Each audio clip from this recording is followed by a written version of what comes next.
नरेंद्र मोदी जी का सफर एक साधारण चाय बेचने वाले से भारत का प्रधानमंत्री बनने तक का असाधारण है। उनकी कहानी ने लाखों लोगों को प्रेरित किया, जो एक तेजी से बदलते हुए भारत की आकांक्षाओं को दर्शाता है। लेकिन उनके सत्ता में आने के साथ ही हिंदू राष्ट्रवाद का उदय हुआ, जिससे भारत के विविध सामाजिक ताने बाने पर इसके प्रभाव को लेकर चिंताएं बढ़ गईं। भारत अनेक संस्कृतियों, धर्मों और भाषाओं का देश लंबे समय से अपनी विविधता में एकता पर गर्व करता आया है।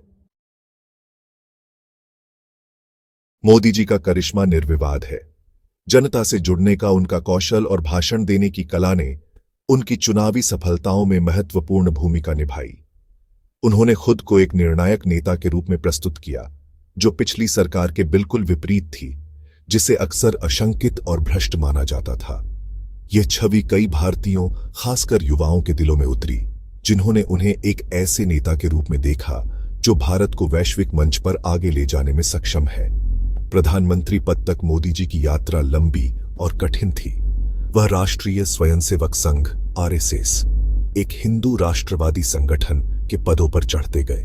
गुजरात के मुख्यमंत्री के रूप में उनका कार्यकाल आर्थिक विकास और 2002 के गुजरात दंगों दोनों से चिह्नित एक ध्रुवीकरण करने वाले व्यक्ति के रूप में उनकी छवि को मजबूत करता है। विवादों के बावजूद मोदी जी की लोकप्रियता बढ़ती रही। उन्होंने पारंपरिक मीडिया चैनलों को दरकिनार करते हुए और मतदाताओं से सीधे जुड़ने के लिए सोशल मीडिया का प्रभावी ढंग से उपयोग किया। मोदी के नेतृत्व में बीजेपी ने कई ऐसी नीतियां लागू की जो उसकी हिंदुत्व विचारधारा को दर्शाती हैं। सबसे महत्वपूर्ण में से एक था नागरिकता संशोधन अधिनियम सीए, जिसने पड़ोसी देशों के गैर मुस्लिम शरणार्थियों को नागरिकता का मार्ग प्रदान किया। इस कदम की व्यापक रूप से आलोचना की गई थी, क्योंकि यह भेदभावपूर्ण था और भारत के धर्मनिरपेक्ष संविधान को कमजोर करता था। एक और विवादास्पद नीति अनुच्छेद 370 को निरस्त करना था, जिसने मुस्लिम बहुल राज्य जम्मू और कश्मीर को विशेष दर्जा दिया था। सरकार ने तर्क दिया कि कश्मीर को पूरी तरह से भारत में एकीकृत करने और आतंकवाद को रोकने के लिए यह कदम आवश्यक था। हालांकि आलोचकों ने इसे इस क्षेत्र के जनसांख्यिकीय संतुलन को बदलने और असंतोष को दबाने के प्रयास के रूप में देखा। इन नीतियों ने असहिष्णुता के माहौल के साथ भारत के अल्पसंख्यक समुदायों में असहजता की भावना पैदा कर दी। मोदी जी आर्थिक विकास और प्रगति का वादा करके सत्ता में आए थे। उनकी सरकार ने विदेशी निवेश को आकर्षित करने और विनिर्माण को बढ़ावा देने के लिए मेक इन इंडिया जैसी पहल शुरू की। बुनियादी ढांचा परियोजनाओं को प्राथमिकता दी गई और व्यापार करने में आसानी में सुधार के प्रयास किए गए। इन उपायों से कुछ सकारात्मक परिणाम मिले। भारत ने मजबूत आर्थिक विकास की अवधि का अनुभव किया। हालांकि यह आर्थिक विकास हमेशा समावेशी विकास में तब्दील नहीं हुआ। आलोचकों का तर्क है कि मोदी जी की नीतियों ने बड़े निगमों का पक्ष लिया और छोटे व्यवसायों और किसानों की जरूरतों की उपेक्षा की। काले धन पर अंकुश लगाने के उद्देश्य से नोटबंदी को लागू करने से अनौपचारिक अर्थव्यवस्था में भारी व्यवधान पैदा हुआ, जिससे लाखों लोगों की आजीविका प्रभावित हुई। अमीर और गरीब के बीच की खाई चौड़ी होती गई, जिससे असमानता और सामाजिक गतिशीलता को लेकर चिंताएं बढ़ गईं। भारत का धर्मनिरपेक्ष ताना बाना, जो उसके संविधान में निहित है, उसकी पहचान की आधारशिला रहा है। हालांकि मोदी जी के नेतृत्व में हिंदू राष्ट्रवाद के उदय ने भारत में धर्मनिरपेक्षता के भविष्य के बारे में चिंताएं पैदा कर दी हैं। आलोचकों का तर्क है कि हिंदू पहचान की राजनीति पर बीजेपी का जोर भारत के विचार को सभी के लिए एक राष्ट्र के रूप में कमजोर करता है, चाहे वह किसी भी धर्म का हो। सरकार की नीतियों और बयानबाजी पर दक्षिणपंथी हिंदू समूहों को बढ़ावा देने का आरोप लगाया गया है, जिससे अल्पसंख्यकों के खिलाफ अभद्र भाषा और हिंसा में वृद्धि हुई है। गौ रक्षा के नाम पर हिंसा की घटनाएं, जहां गौ हत्या के संदेह में व्यक्तियों पर हमला किया गया है, ने सांप्रदायिक तनाव को बढ़ावा दिया है।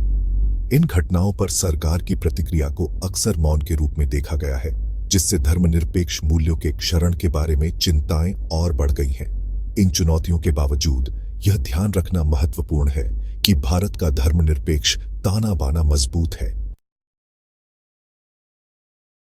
मोदी जी की नीतियों के प्रभाव को सही मायने में समझने के लिए उन लोगों की आवाज सुनना जरूरी है जो सबसे ज्यादा प्रभावित हुए हैं। वाराणसी के एक मुस्लिम बुनकर ने बताया कि कैसे नोटबंदी लागू होने के बाद उनके कारोबार को नुकसान उठाना पड़ा। उन्होंने बढ़ते हिंदू राष्ट्रवाद के सामने अपने समुदाय में व्याप्त भय और अनिश्चितता की बात कही। उत्तर प्रदेश की एक दलित कार्यकर्ता ने भेदभाव और हिंसा के अपने अनुभव के बारे में बताया। उसने बताया कि कैसे बीजेपी के हिंदू पहचान की राजनीति पर ध्यान केंद्रित करने से जाति विभाजन और बढ़ गया है और दलितों के लिए जीवन और भी कठिन हो गया है।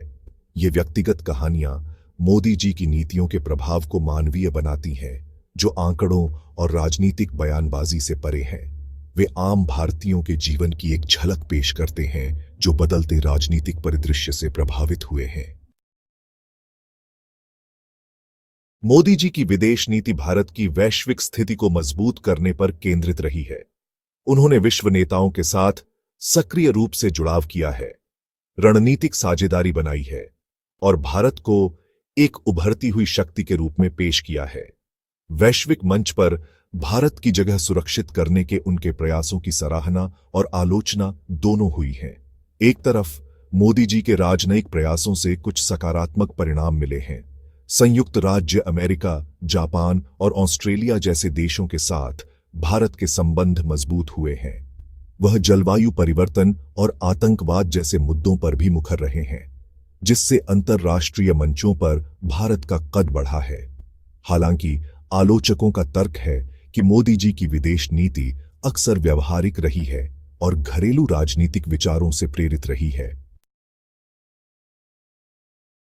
जैसे जैसे प्रधानमंत्री के रूप में नरेंद्र मोदी जी का कार्यकाल जारी है, उनकी विरासत और भारत के भविष्य के लिए इसके निहितार्थों का आकलन करना महत्वपूर्ण है। उनके समर्थक उन्हें एक परिवर्तनकारी नेता के रूप में देखते हैं, जिन्होंने भारत को आर्थिक विकास और वैश्विक प्रोमिनेंस के पथ पर अग्रसर किया है। वे उन्हें राष्ट्रीय गौरव बहाल करने और विश्व पटल पर भारत के स्थान पर जोर देने का श्रेय देते हैं।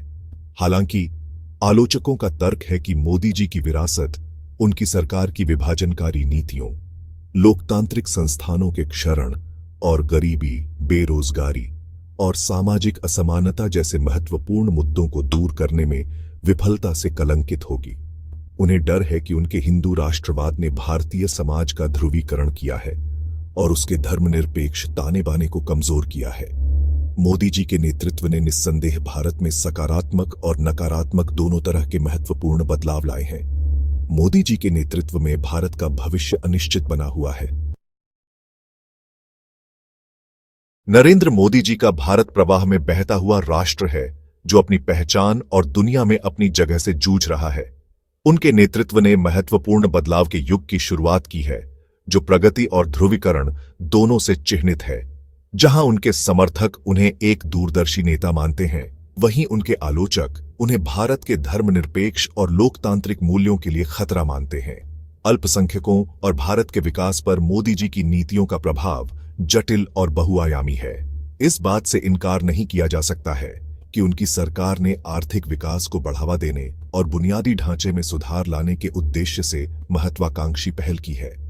हालांकि ये पहल हमेशा समावेशी विकास में तब्दील नहीं हुई है और असमानता और सामाजिक न्याय को लेकर चिंताएं बनी हुई हैं। जैसे जैसे भारत 21वीं सदी की जटिलताओं से गुजर रहा है, उसे आर्थिक विकास और वैश्विक प्रोमिनेंस के लिए अपनी आकांक्षाओं को सामाजिक न्याय और अपने सभी नागरिकों के अधिकारों के प्रति अपनी प्रतिबद्धता के साथ संतुलित करने का एक तरीका खोजना